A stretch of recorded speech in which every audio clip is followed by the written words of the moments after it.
Jaya Radha Madhava Kunja Bihari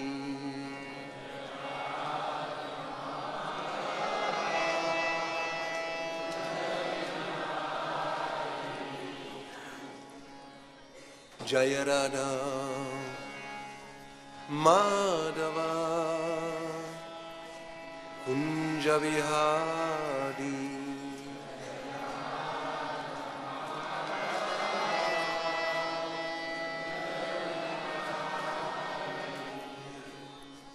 Gopi Janna Vallabha Girivaradhari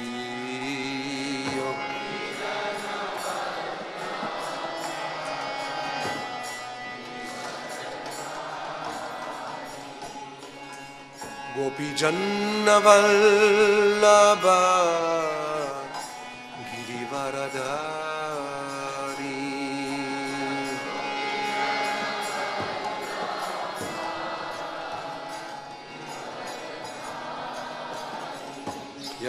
Yashodanandana Vraja Janna Ranjana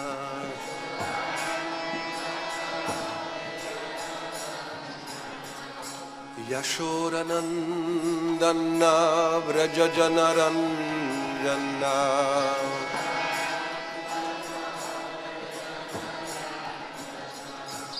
Yamuna Tira Vanachari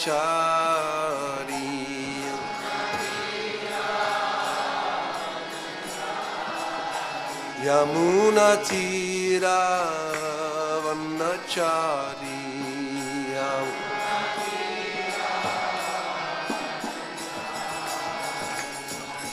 Jaya Radha Madhava Kunja Bihari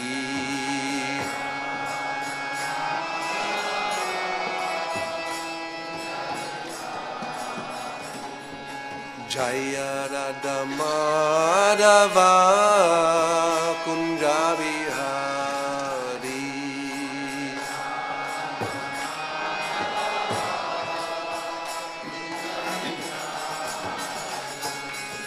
Gopi Janna Vallabha Girivaradhari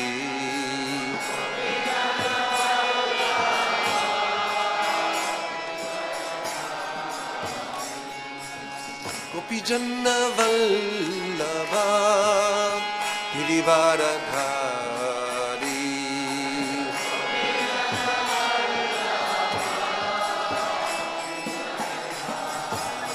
Yashodanandana Vraja Janna Ranjana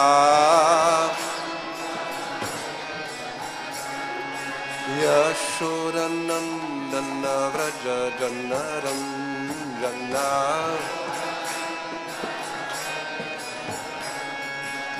Yamuna Tira Vanachariyam Yamuna Tira Vanachariyam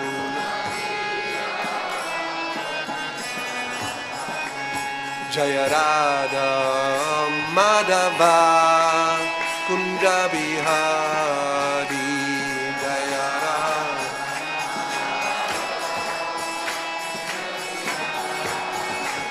Jaya Radha Madhava Kunja Bihari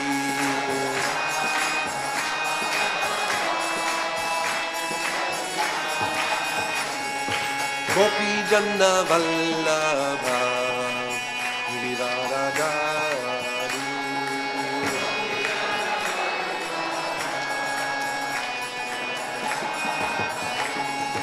Gopi Janna Vallabha Girivaradhari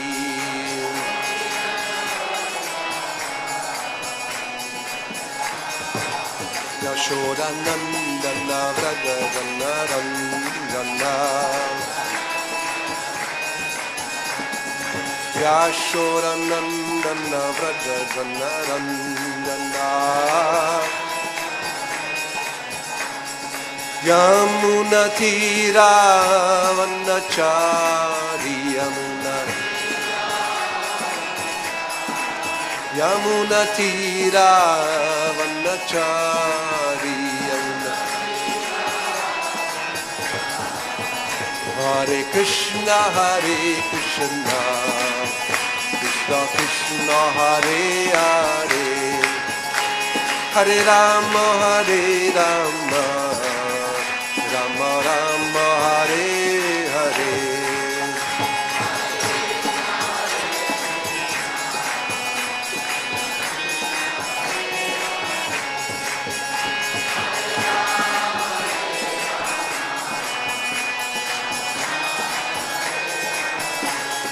Hare Krishna Krishna Krishna Hare Hare Hare Rama Rama Rama Hare Hare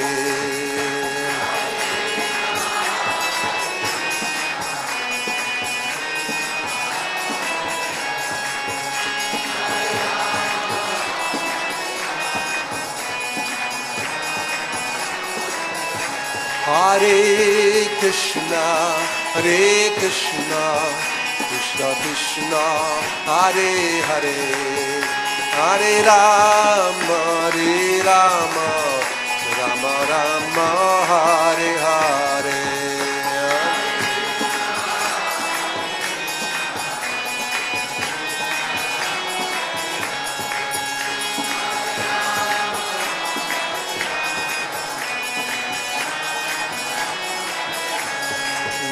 Jaya Radha Madhava Kunja Bihari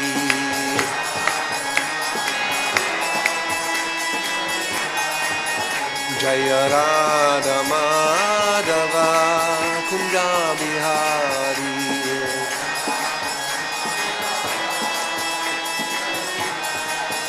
Jaya Radha Madhava Kunja Bihari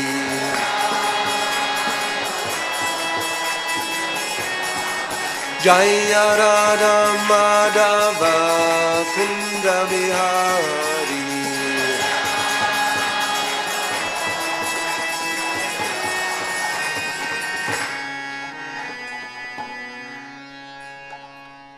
Jayam Vishnupada Paramahansa Pavrijarikacharya Ashtottara Shata Srimad Bhagavatam Charanaravinda Bhaktivedanta Swami Prabhupada Ki Jai ISKCON Sanstapakacharya Srila Prabhupada Ki Jai Jayam Vishnupada Paramahansa Pavrijarikacharya Ashtottara Shata Srimad Bhaktivedanta Saraswati Goswami Maharaj Prabhupada Ki Jai Ananta Koti Vaishnavrinda Ki Jai Namacharya Srila Haridas Thakur Ki Jai Prem se kaho Sri Krishna Chaitanya Prabhu Nityananda Sri Advaita Gadada Shivasadi Gaura Bhakta Vrinda Ki Jai Sri Sri Radha Krishna Gopa Gopinata Shyama Kunda Radha Kunda Giri Govardhan Ki Jai Vrindavan Dham Ki Jai Navadvip Dham Ki Jai Ganga Mai Ki Jai Yamuna Mai Ki Jai Tulasi Devi Ki Jai Bhakti Devi Ki Jai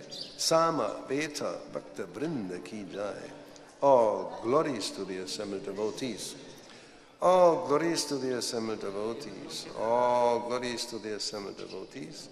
All glories to Sri Guru and Gauranga.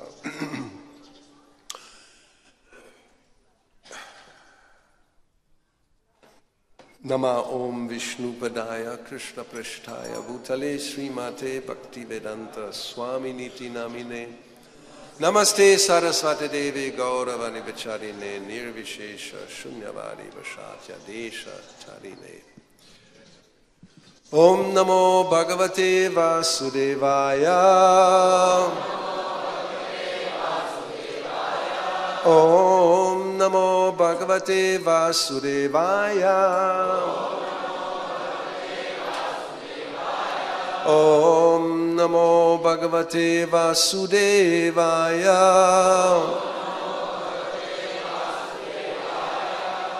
Srimad Bhagavatam fourth canto. Text, chapter 29, talks between Narada and King Prachina Barhi. Text number 4, translation and purport by His Divine Grace A.C. Bhaktivedanta Swami Prabhupada. Yada jigrikshyan purusha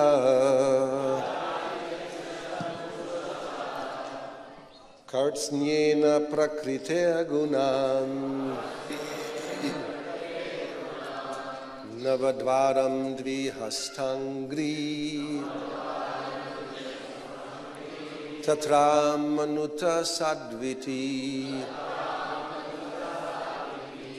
yada jigrikshan purusha kartsnyena prakriter gunan navadvaram dvihastangri tatra manuta sadviti yada jigrikshan purusha kartsnyena prakriter gunan navadvaram dvihastangri tatra manuta sadviti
Vaishnavis.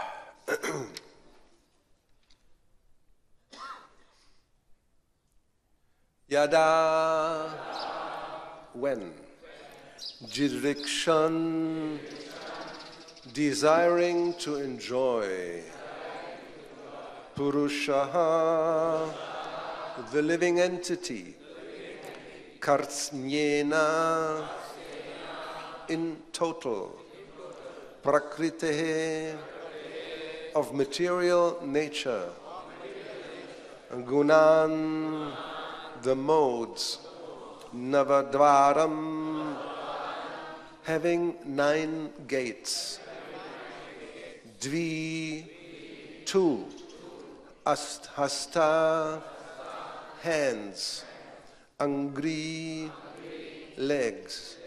Tatra, there. Amanuta, he thought. Sadhu, very good. Iti, thus. When the living entity wants to enjoy the modes of material nature in their totality, he prefers, out of many bodily forms, to accept that body which has 9 gates, 2 hands, and 2 legs. Thus he prefers to become a human being or a demigod. Purport. This is a very nice explanation of how the spiritual being, the part and parcel of Krishna, God, accepts a material body by virtue of his own desires. Accepting 2 hands, 2 legs, and so on, the living entity fully enjoys the modes of material nature. Krishna says in Bhagavad Gita 7:27, Ichcha dvesha samudhena dvandva mohena bharata sarva bhutani sangmoham sarge yanti parantapa. O scion of Bharata, Arjuna, O conqueror of the foe, all living entities are born into delusion, overcome by the dualities of desire and hate. Originally, the living entity is a spiritual being. But when he actually desires to enjoy this material world, he comes down. From this verse, we can understand that the living entity first accepts a body that is human in form, but gradually, due to his degraded activities, he falls into lower forms of life, into the animal, plant, and aquatic forms. By the gradual process of evolution, the living entity again attains the body of a human being and is given another chance to get out of the process of transmigration. If he again misses his chance in the human form to understand his position, he is again placed in the cycle of birth and death in various types of bodies. The desire of the living entity to come into the material world is not very difficult to understand. Although one may be born in a family of Aryans, where there are restrictions against meat-eating, intoxication, gambling, and illicit sex, still one may want to enjoy these forbidden things. There's always someone who wants to go to a prostitute for illicit sex, or to a hotel to eat meat and to drink wine. There's always someone who wants to gamble at nightclubs or enjoy so-called sports. All these propensities are already within the hearts of the living entities. But some living entities stop to enjoy these abominable activities and consequently fall down to a degraded platform.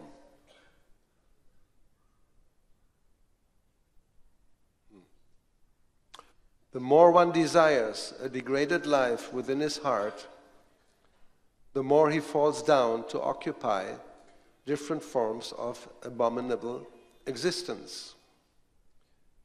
This is the process of transmigration and evolution.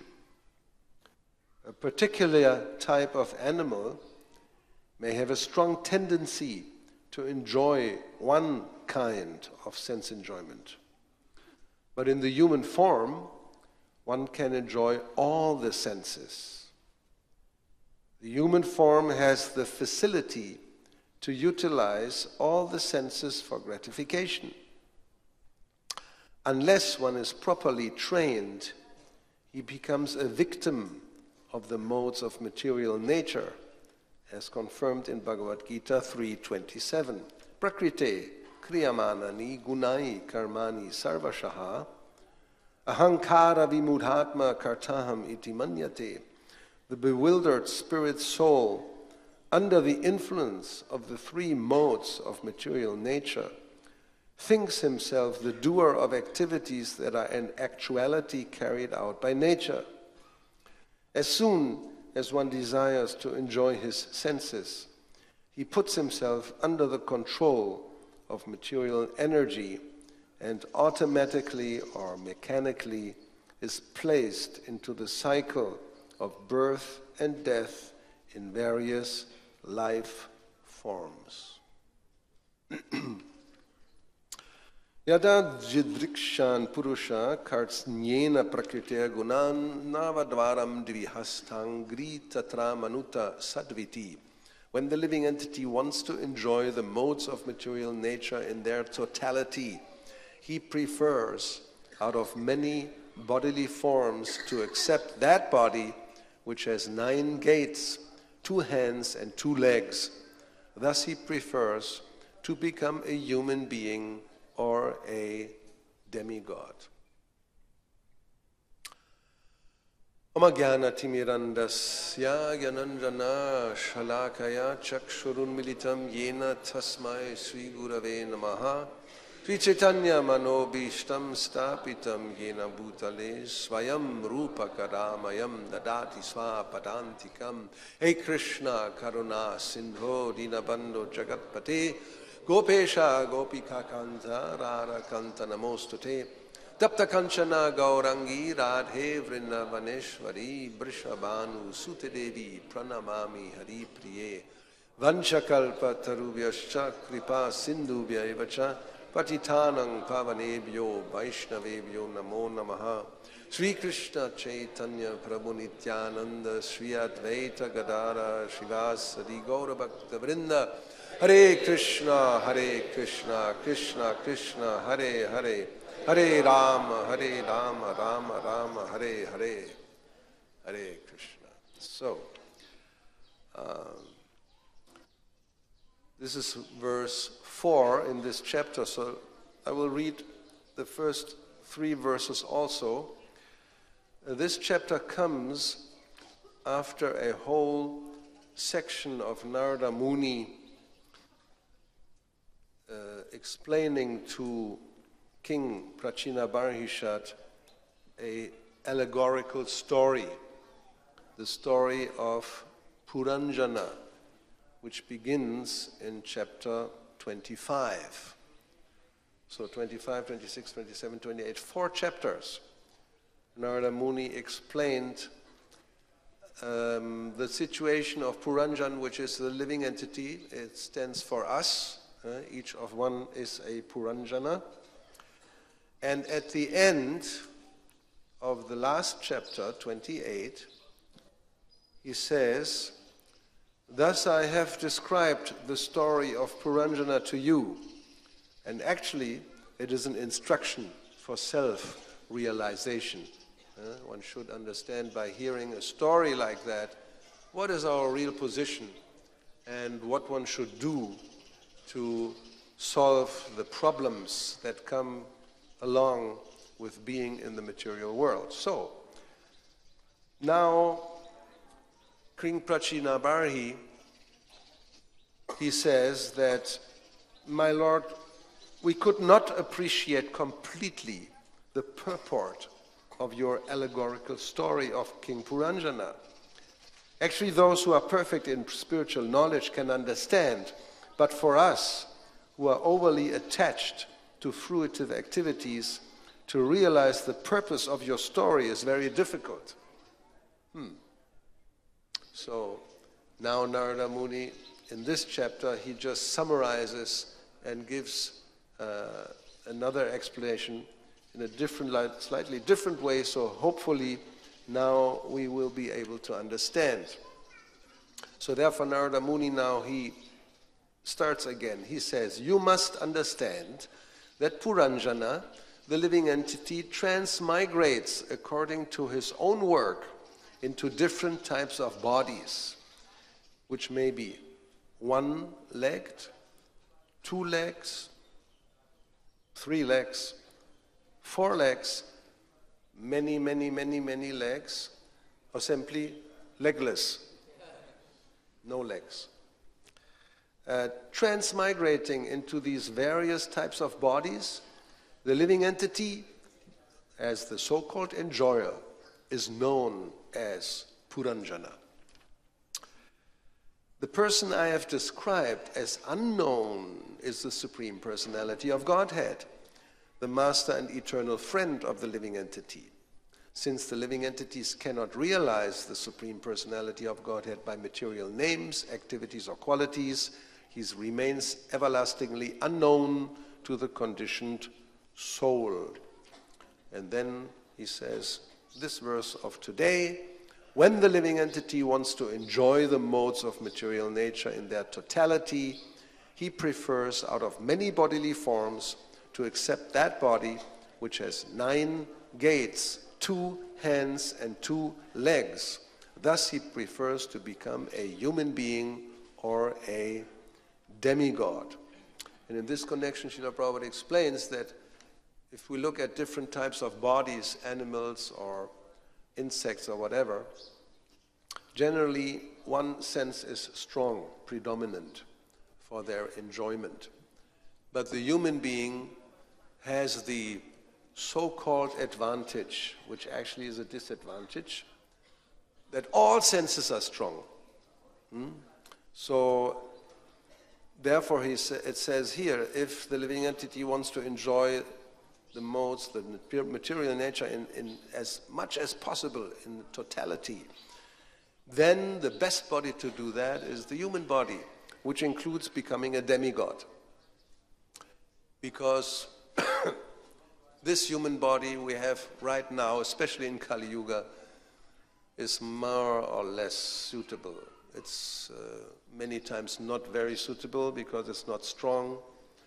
The senses are not very strong, and the capacity to enjoy is rather limited.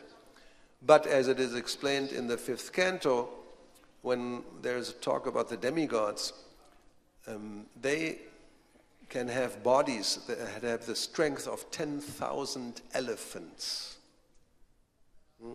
We might want a body, just 1 elephant. The strength of 1 elephant would be okay. No, we don't have. Or we want to be like a tiger. That's more like it. Therefore, they sell a pill to the people called tiger in Sanskrit. People don't know that. Viagra. It's actually tiger. So that makes you your capacity to enjoy like a tiger. So one prefers to become a human being or a demigod, and in this way one contacts the 3 modes of material nature. That is what is described in this verse, and Srila Prabhupada talks about it in the purport in different ways. That in this way, by this contact with the 3 modes, he first of all quotes Krishna in Bhagavad Gita saying that if that happens, one immediately is born into delusion, overcome by the dualities of desire and hate. So that is the problem. We have the desire to enjoy, and to do that, we have to come in contact with the modes of material nature. But the result is practically the opposite. Instead of enjoying, overcome by the dualities of desire and hate, one actually begins to suffer. Inevitably. There's no way around it. And not only that, by then being in contact with these modes and trying to draw out enjoyment from the material elements, then gradually one becomes degraded. So the whole result or the whole process of coming into contact with the material energy for the purpose of enjoyment has the opposite effect. Instead of becoming happy and really being able to exploit the material energy, one falls into lower forms of life, and one becomes more and more conditioned. And then it will take a long time to come again to the human platform. And as Srila Prabhupada explains here, if he again misses his chance in the human form to understand his position, he is again placed into the cycle of birth and death. So therefore, it is called a cycle, the wheel of karma, or like a Ferris wheel. Sometimes they have these parks for enjoyment for children. You have this huge wheel, and there's different small compartments one can sit in. And then this thing goes around, and you enjoy going up, and then when you're on top, you see from the highest position everything that's going on, and then it slowly goes down, and then you're on the bottom, you don't see anything.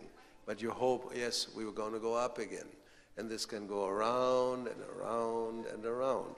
So that is the explanation of the different living entities, different species of life, being in the water or in the plant body means you're down, you don't see, you don't understand very much what's going on. Then one goes a little bit up and, oh yes, now I'm a bird. I can fly around and see from, although I don't understand anything, but at least I'm high up and I'm looking for a dead body if I'm a vulture, for example. So, yes, then one finally, after a long, long time, again attains the human body. And if one is not able to utilize this opportunity, again one will go down. So a person who is intelligent will come to the conclusion, this is not very good. It's not really providing what I was looking for. When the living entity wants to enjoy, he comes in contact with the material modes, but then this is the result. So an intelligent person will ask the question, why is it, first of all, that this is happening to me, and how can I get out of this situation? As Srila Prabhupada says here, that it is not very difficult to understand the desire of the living entity to come into the material world. There's a natural tendency within the heart to enjoy, and as a result of this desire, one then consequently falls down to a degraded platform. So yesterday evening we were in Gita Colony. So we quoted from the instructions of Chaitanya Mahaprabhu to Sanatana Goswami, where he always, like he did with Rupa Goswami, speaks about the living entity that's Brahmanda Bharite. It's going around in the material world. And then at one point, when he becomes fortunate, then he becomes interested in solving this problem of going up and down, a little bit of enjoying, a lot of suffering. And when one becomes a little intelligent and fortunate, one will question, why is this? Ke-ami, who am I? Kene jadas tapatrai. Why am I suffering the onslaught of the three modes of material nature? And if one has this fortunate impetus and one questions, then Krishna will make an arrangement to bring that living entity in contact with a sadhu sangha. And only by that association is it possible to come out. Otherwise, if one associates with those who are interested in all that which is described here, eating all kinds of forbidden foodstuffs, drinking, gambling, illicit sex, and intoxication, then the more one desires this, the more one will fall down into abominable existence. So, because we have to associate with somebody, generally that is the biggest problem of the human being, that there's no good association. All the association he has are similar people who have similar desire, especially in Kali Yuga. Wherever you go, there's very, very few devotees compared to the total population of the world. There's 8,600 million people. How many devotees do we have? Even if we say we have 860,000, which maybe yes, maybe no. But if we then boil it down to those who are actually practicing the process as it is, not just being a little bit sympathizer, then it becomes less. So let's say maybe 86,000, and I think that's a very high amount of, if we talk about serious sadhakas, serious practitioners who actually are sadhus. So maybe, yes, let's say there are 86,000 sadhus in the world. But there are 8,600 million non-sadhus, asadhus, abhaktas. So, and they are associates amongst themselves. For them it's very difficult to come in contact with one of those, hopefully 86,000 sadhus. So it's not so easy. Once one is in this position, surrounded, it's like an ocean, surrounded by the waves of material nature, the three modes of material nature, then one just is tossed here and there and practically is lost. So it is very, very difficult. So therefore Chaitanya Mahaprabhu says, Brahmana Brahmite Kona Bhagavan Jiva. When some living entity becomes fortunate, a human being, then he comes in contact with a sadhu, and by that association he hears about Krishna. That's the first step. He will hear. Srila Prabhupada said, all these temples we have opened. What is the purpose? The real purpose is to give people a chance to come and hear about Krishna. That is the purpose. Because then, by hearing, one may become awakened. It's like, that is the only sense, for example, if one sleeps, the only sense that is still open, as soon as there's sound, especially an alarm clock or somebody calling, wake up, then we may react.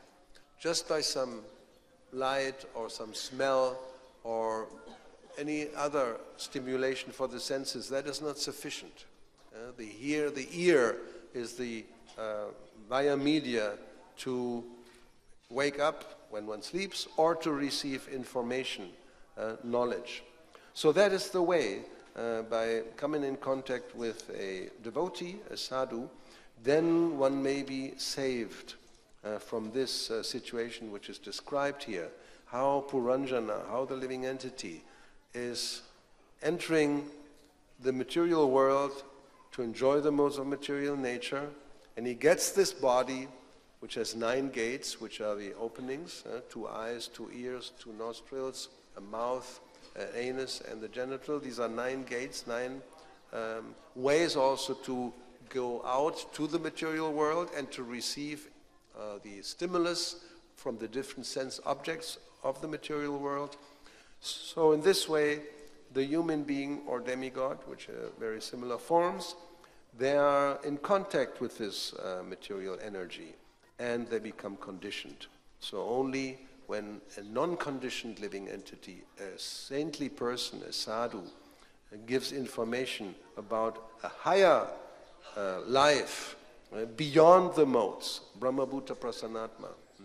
O Sagunan Samati Jaitan Brahma Bhuyaya Kalpate. When one transcends the three modes of material nature, then one comes to the platform which corresponds to one's own nature, which is Brahman, not the material world. So this Puranjana, yes, he wants to have a bodily form, but this body is not his own nature, it's a different nature. It's the material nature. And the Puranjana, the living entity, is actually spiritual. So there's this incompatibility. So when he comes in contact with somebody who is beyond the three modes, a sadhu, a saintly person, a devotee, then there's a chance to solve his problem, to be attracted to the three modes, and by entering into contact, to become delusioned, dvandva mohena, and sammohang, not just moha, it's sangmoha, completely bewildered. That's the result, and nobody can escape. As soon as we contact the three modes, we become conditioned.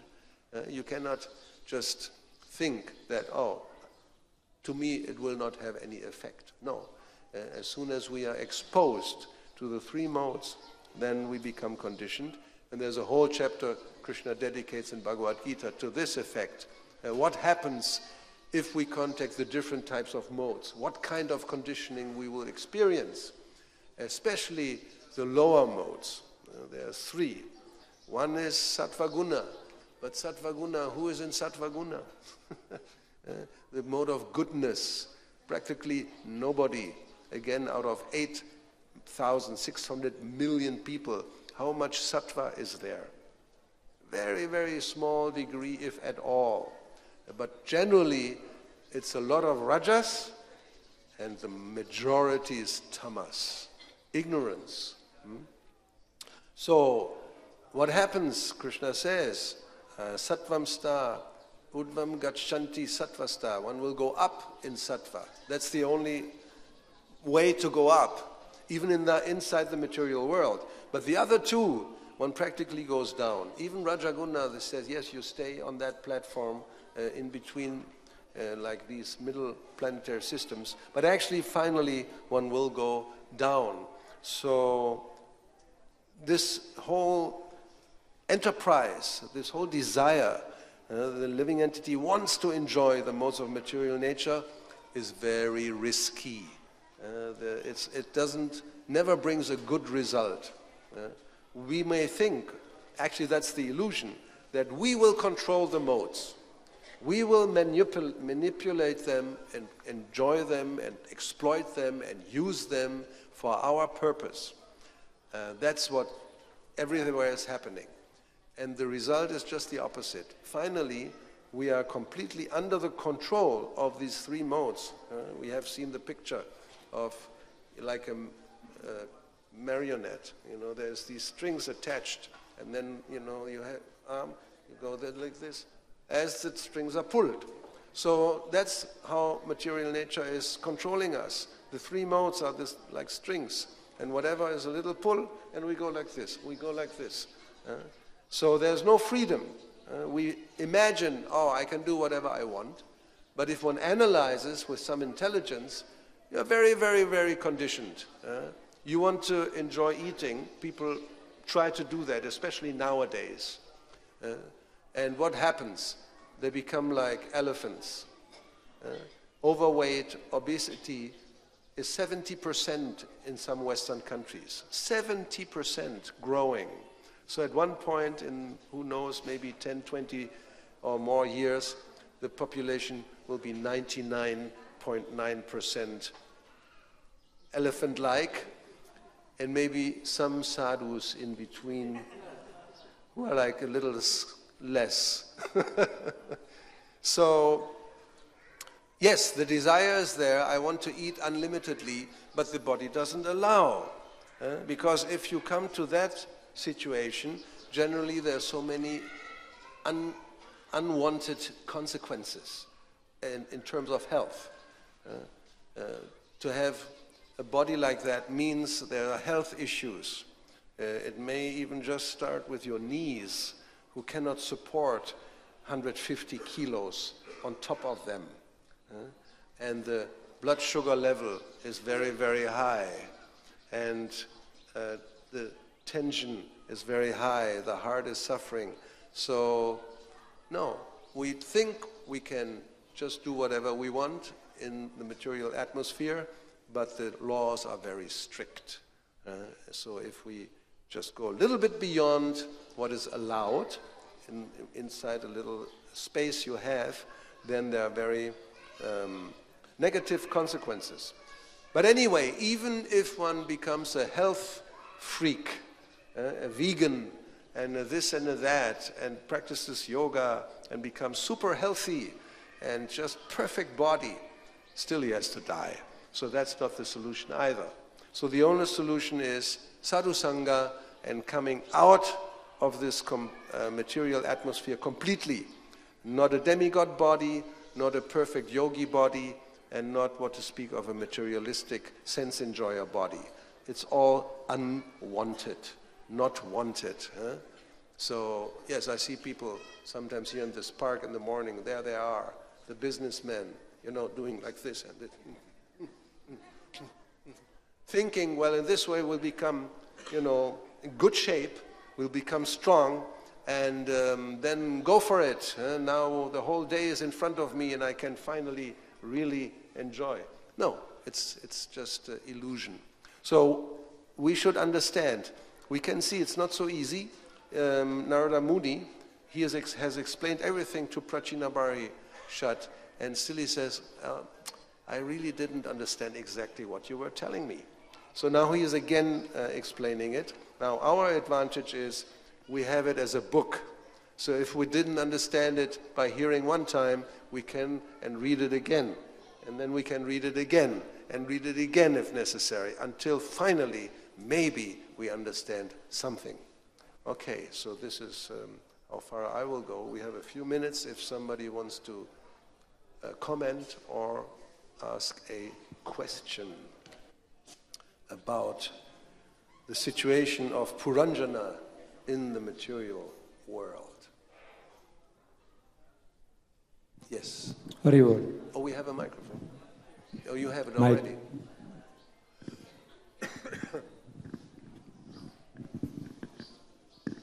Maharaj, the desire to enjoy material senses, is it a desire of the soul or it is a desire of the subtle body, that is the mind? Well, the energy definitely comes from the soul, and desire is part of our nature, because also Krishna has desires, and we are part and parcels of Krishna. Now the question is, what type of desire? And sometimes we have seen the word desireless. And Srila Prabhupada explains it. This doesn't mean there's no more desire. That's not possible. You cannot eliminate desire because this is our nature. Now, spiritual desire. We can quote a verse from Krishnadas Kaviraj Goswami, who explains in Chaitanya Charitamrita Adi Lila, chapter 4, verse 165, the difference between two types of desire. Atma Indriya Priti Vancha. Vancha is desire. So the desire of Indriya Priti, actually it's just Indriya Priti. You understand, it's practically the same in Sanskrit or Bengali as in Hindi. The pleasure of the senses. That desire, if it's Atma Indriya, it's my senses, Tare Bali Kam, I call this Kama or lust. And Krishna Indriya Priti Ichcha is the desire to please Krishna senses, Tare Prema Nam. That is called Prema or love. So the desire you cannot do without. Now where does the desire go? Here or to the Lord? That's the difference. So by associating with sadhu sangha, we can learn by their example how to direct and transform our desires, which are focused on the body actually, on our own senses, to focus it and redirect it to Krishna. That's the whole process of Bhakti Yoga. It's actually a transformation, because this impetus, this desire to love, that is natural. You cannot eliminate, you shouldn't want to eliminate it. If you eliminate that, then you're just a dead stone. So that is welcome. The desire to love is welcome. But how? What do we love? What is the object? That's the difference. So when one is in a material body, then this lust, that is described in Bhagavad Gita. Krishna says where it is. It is in the body, it's in the mind, the intelligence, in different places. So then it has to become purified by the whole process of bhakti, so that the senses, for example, they should be engaged in devotional service. You cannot cut them off. We have, the senses are there, so what do we do with them? So the mind, what we do with the mind, you cannot stop thinking, you cannot stop feeling, you cannot stop even wanting something. It's there. So what do we do with it? So this verse, actually 3 verses, Savaimana Krishna Parara Vindayo, Vadangsi, Vaikunta Gunanu Varnane. The speech will be employed for speaking about Krishna, the mind thinking of Krishna's lotus feet, or with a post at Krishna's lotus feet, the hands to clean the temple, then the nose to smell the incense or the flowers, and the legs so all the senses are engaged somehow or other in connection with Krishna. Then there's no problem. Not that we stop doing something, or we completely become like stones, immobile. No. All the activities go on, but they become connected to Krishna. So I think that's okay, huh? Anything else? Huh? So any other, please hand the microphone.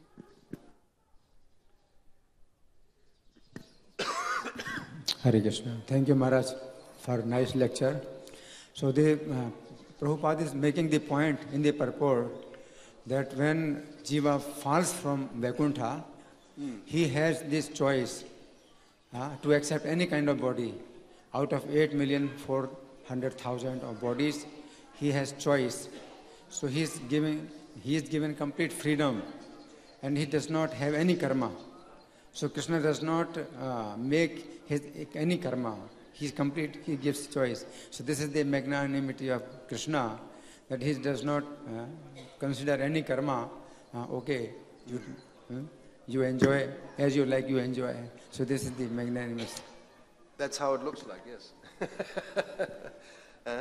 So, yeah, I mean, the desire is there, but any type of body we accept. Sometimes it is also said the first body is Brahma. So that's like a human type of body. So, but then gradually one falls down. So one may wonder, if we can speculate, how is that? You are so elevated, you start at the top. So how do you go down? Why don't you just stay up there? Or even become liberated immediately? So this shows how dangerous the material world is, because sometimes, yes, sattva guna is attractive.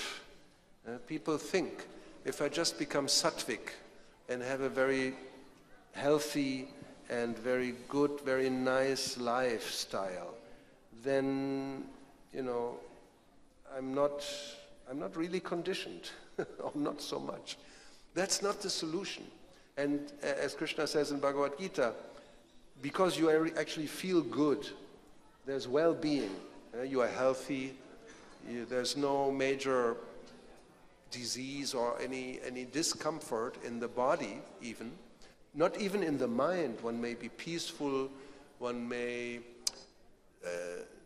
sattvic, goodness. But that also conditions one. One may feel just fine, and when there's no impetus to get out of the material world.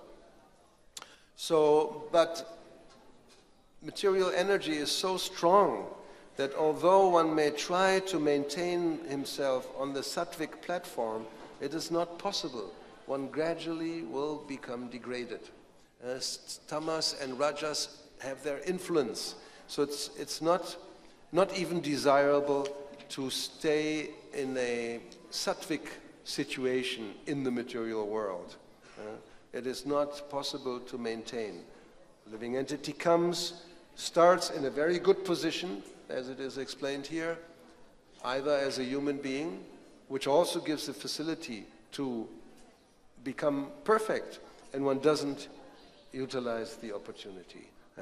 If Prabhupada, like Prabhupada says here, again misses the chance of the human form. There's a chance. Human body is the only chance where one can actually make one's life perfect, as Prahlad Maharaj says in the 6th chapter in the beginning, that Dharman Bhagavatam iha, Kaumaram acharet pragyo, yes, you can, when one is intelligent, from the very childhood, one should cultivate Bhagavad Dharma, because Manushya Janma Durlabha, it's very rare one attains this human form, and although it's temporary, it's artadam. It can give the highest good. But being in this atmosphere, gradually one becomes degraded, unless one, with a purpose, one associates with devotees, and then one can develop Krishna consciousness. Otherwise, just by becoming a good person, or being pious, or living a healthy life, not doing harm to anybody, just being very good, not to lie, not to steal, not to do nothing which is considered even a sinful activity, that's not sufficient. It is not sufficient. Gradually, some influence will be there from rajas and tamas, and then it just goes downhill. So, not a good idea to stay in any position within this material world. And not on this planet, not on a higher planet, what to speak of any other planet. No planet. Abrahma bhuvana loka punavarti norjuna. From the highest to the lowest, there's all problems. Birth and death will repeat themselves. So, any microphone? Here we have. Thank you, Maharaj, for your wonderful lecture. Maharaj, you mentioned right now in the answer to this question that sometimes the so-called socially good people who will not speak lie, and so Maharaj, like we are now in this moment, Srila Prabhupada, where the emphasis on practicing Krishna consciousness and preaching Krishna consciousness also. So we find that as when we are in that society, because we are working and we are going to different places, so these people who are socially good, who have no understanding of Krishna consciousness, they have much more acceptance in that community. So now as trying to bring them or introduce them to Krishna consciousness, they feel that these devotees, they are very much off or something very different, and these socially good people who may be eating meat, but they are very good to gel with, so people feel much more comfortable with them. So in that situation... So you probably know why they're more comfortable with them. Because they don't tell them, don't eat meat, don't drink, don't gamble, don't smoke, don't, and chant Hare Krishna. They don't tell them that. So you're very comfortable.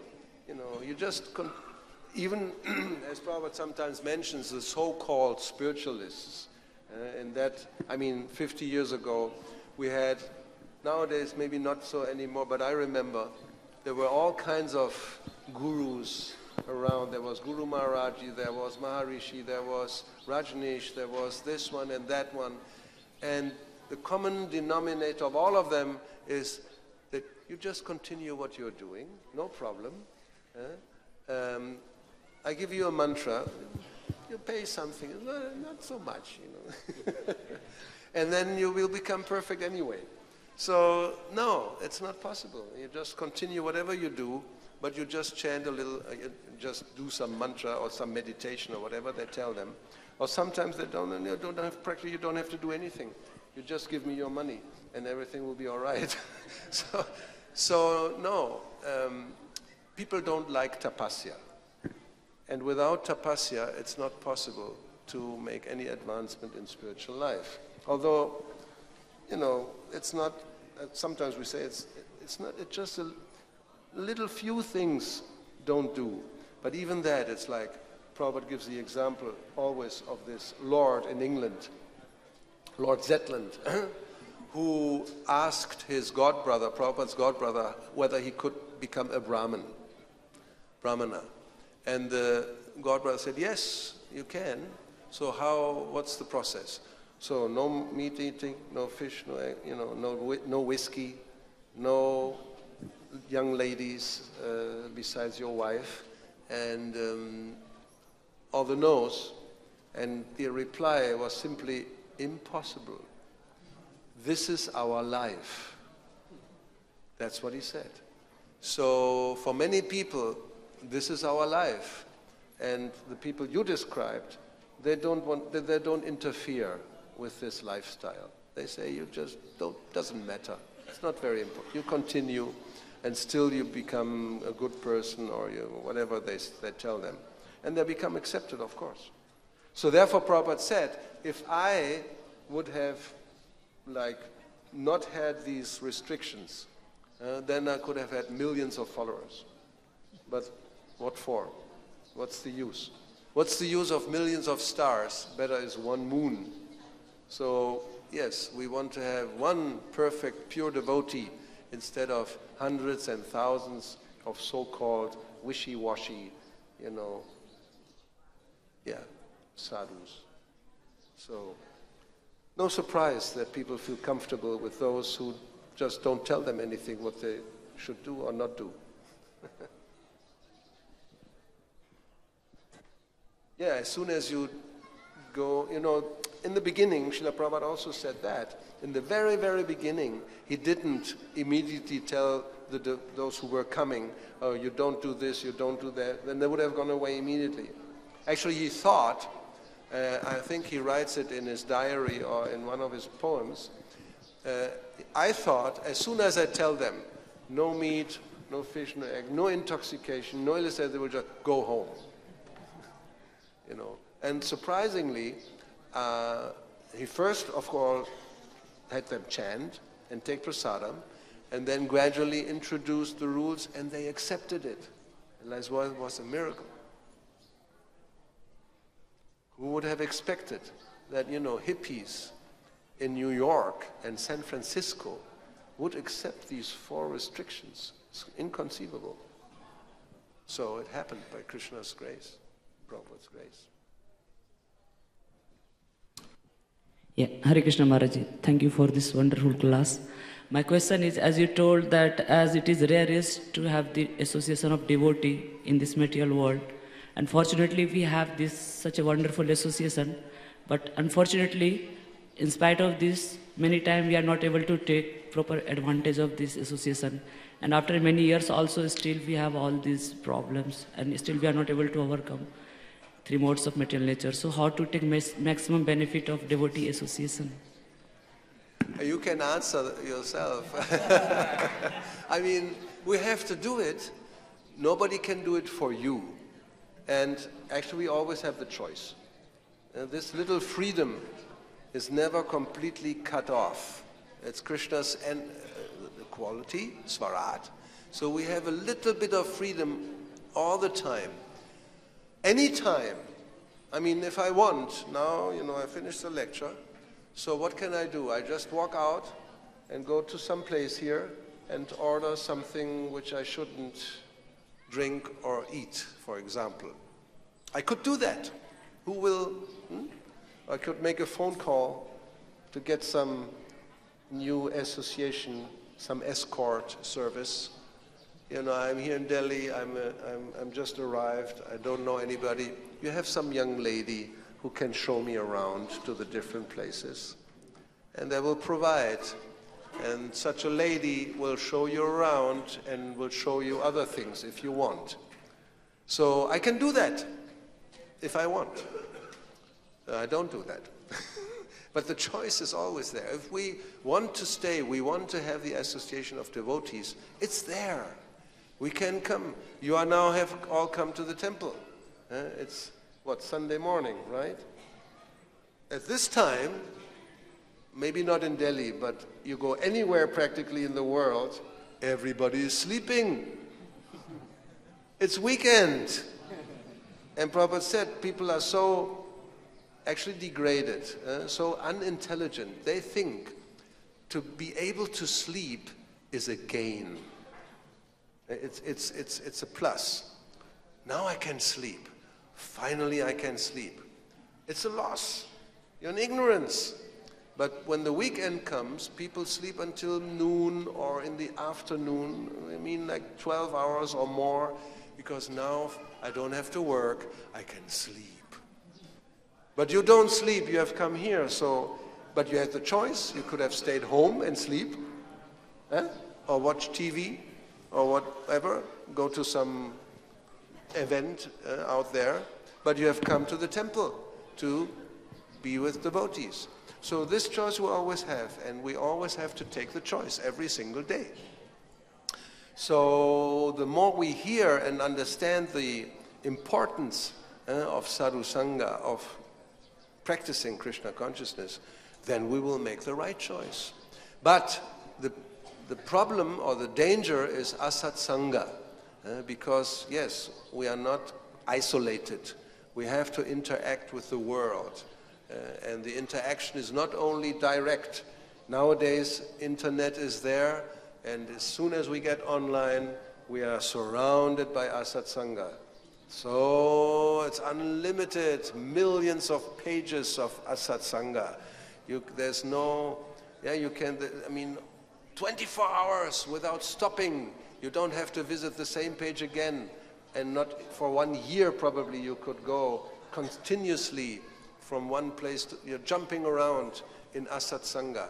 So that's the danger. So we associate with that which is non-devotee. And then maybe by sangha sanjayate kama, by associating, by being in contact, desire develops. So depending on who do I contact, with who do I associate, different types of desires will be born. Sanjayate, it's actually a birth. A desire which maybe before was not there, suddenly comes up. Why? Because of association. And there's a song by Narottam Das Thakur, Gaurapahu, where he said, Asat Sangha Vilas, Charya Sat. I gave up the association of devotees and I enjoy the company of non-devotees. And therefore, now I'm suffering. So everything is already expressed. We have to see the acharyas, how they teach us. So that is the danger. So if we avoid asat sangha, then if we associate with devotees, then everything will be auspicious. And if not, problems. Yes. So, asat sangha tyag, Rupa Goswami recommends, give it up. And if you have jana sangha too much, then vinashyati, your devotional service can be destroyed. So we always have to choose, make the right choice. What to do? There's no situation with no choice. You always have to choose. And that's, we may complain, oh no, I just want to be. No, you're not a robot. You always have free will. And you have to use it right. Okay, so I think this is even a little early. On time we have Jai. Ki Jai. Gaura Bhakta Vrinda Ki Jai. Hare Krishna. Thank you all for your attention and have a good day in Krishna consciousness.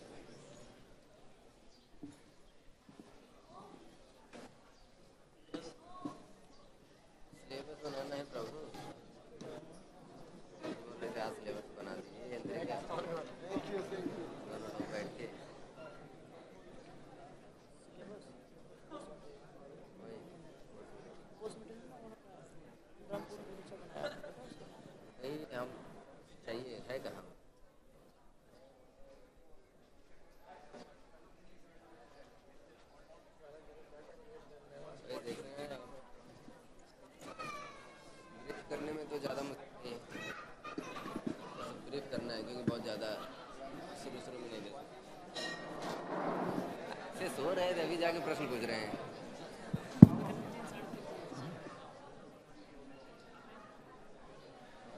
बहुत ज़्यादा काम भी बढ़ गया है।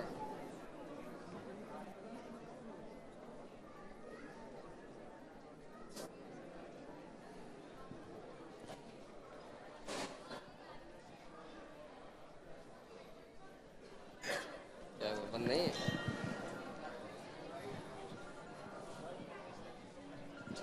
मैं भी प्रश्न पूछने वाला था, लेकिन बहुत फिलोसफिकली डीप हो जाता, इसलिए मैं पूछा नहीं।